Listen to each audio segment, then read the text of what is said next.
So I'm here with the principal of the school in Meritsemo in our village, and this principal has been here working in the school for 10 years and is very determined to help the children in this school. The children in the school are from 6 years up to 14 years, and after being in this school they will then move on to secondary school as long as their education is progressing at a normal pace.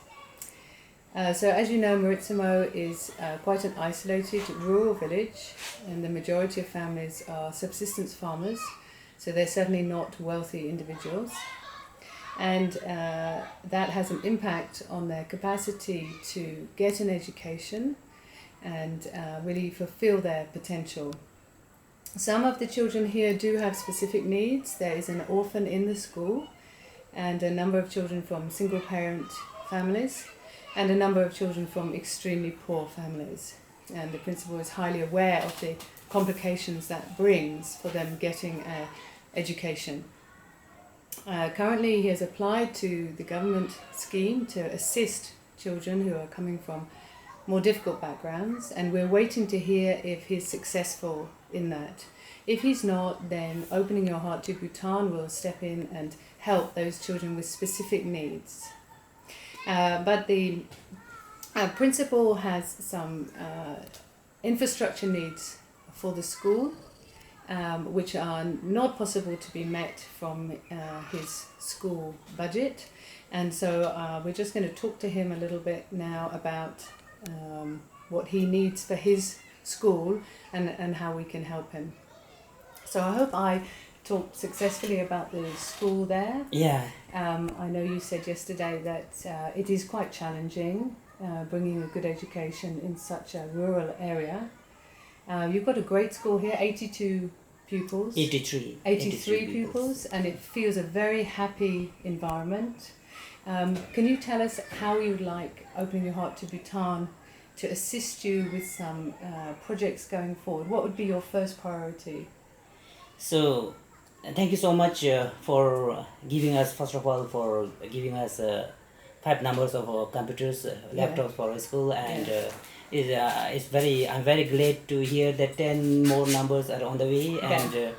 And firstly, with the help of your computers, I think our children as of now are not that aware of the ICT facilities because of the rural settings, and our children do not have the idea what ICTs is and what computers are. And I think with your computer donation, I think we will introduce first the name to our children. Yeah. So if you remember, ADM Computing in Canterbury has donated 15 laptops because the principal had said that could be very helpful for the school. So I brought 5 on this trip, and we're going to just test drive them, make sure they're the right thing for the school, and then we will bring the further 10 as soon as we can. Thank you, Principal. Thank you so much. So from there, what other things can we help you with? Actually, we need a lot of help.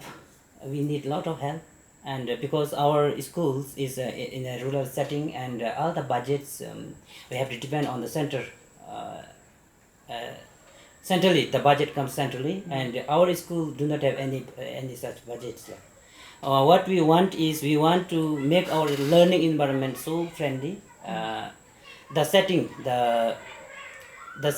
is not that child friendly. Our school, firstly, when it rains, the school is so muddy, and then our students have to walk in the mud, and we would love to get some help and support to develop footpath, so that the learning environment becomes more child friendly, and children can concentrate more on learning. Okay. And so footpaths is one thing. Yeah.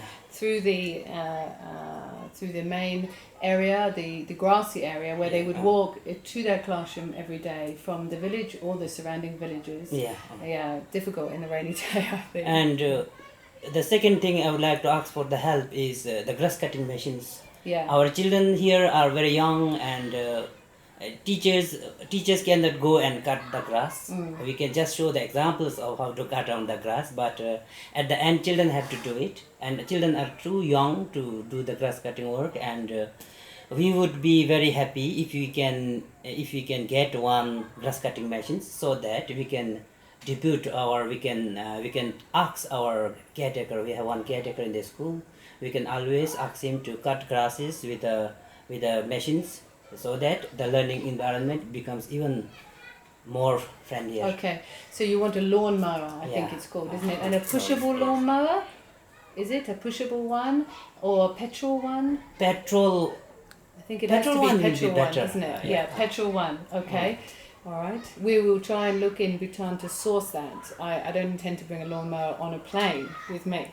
So the principal and I will look at sourcing that here in Bhutan, and we will try and fund that. Yes. Next.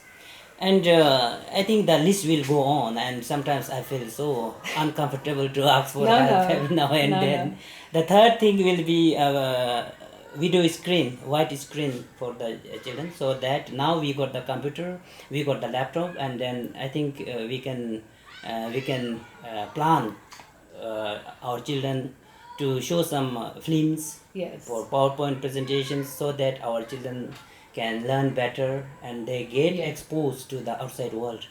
And as of now, our children are not they have very little exposure to the outside world. They don't know anything like. But I suppose also if they're going to go on and get jobs in different places, then those IT skills and that what they might learn from that exposure is quite important if they're going to move on from education into a job, isn't it? If they're going to be teachers themselves or whatever, yeah. So those are really pieces of equipment to aid the educational process, isn't it? Yeah. And I think you had a couple more things. Well, one more thing. I think it's a water filter, isn't it? Water filter, Yeah, water filter. water filter. And of course we have water facilities, but we also did have the water filters, but the young children, this in spite of advising them, in spite of telling them several times about, in spite of giving them the user education, our students somehow fail to do so, fail to listen. So they Because drink of the water from. young age. Where do they drink the water from? We It's have, dangerous then. It's not dangerous, but still we need to provide them safe drinking water. Yes, yes. I don't say that the present water condition in our school is bad, but Still not fully still I am not 100% happy with the water supply we have as of now. Okay, so that I suppose is different from the other things in that it's an ongoing need. I mean, these other things are kind of one-off things like a lawnmower or a projector and screen. Probably when we're researching the water supply for the school, obviously that will be something we will need to keep updating and refilling over time. So we'll look in the best way to do that.